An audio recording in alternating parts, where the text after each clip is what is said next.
নমস্কার, আরও একটি নতুন ব্লগ নিয়ে আমি শিবানী সাহারাই আপনাদের সামনে।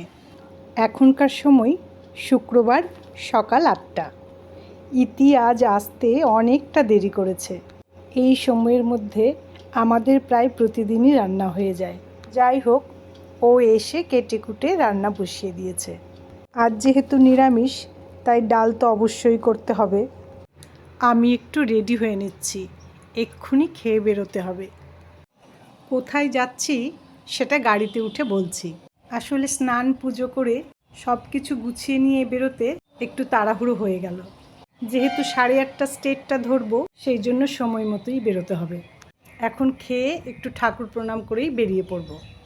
সকালে দাদা গিয়ে জায়গা রেখে এসেছে। যেহেতু স্টেট বাস স্ট্যান্ডটা আমার বাড়ির খুব কাছে, তাই স্টেটে যাতায়াত করতে খুব সুবিধে হয়।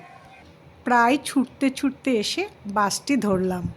বসা মাত্রই ঠিক সঠিক সময়েই গাড়িটি ছাড়লো। এখন বলি কোথায় যাচ্ছি। একটু মালদা যেতে হচ্ছে। মালদায় নেমে মাসিকে নিয়ে একটু নার্সিংহোমে যেতে হবে। সেখানে মাসির কিছু টেস্ট রয়েছে। ঠিক 10টার মধ্যে নার্সিংহোমে পৌঁছে গেলাম। সেখানে কিছুক্ষণ ওয়েট করার পরে আমাদের সব কাজ সেরে মালদার বাড়িতে ফিরলাম।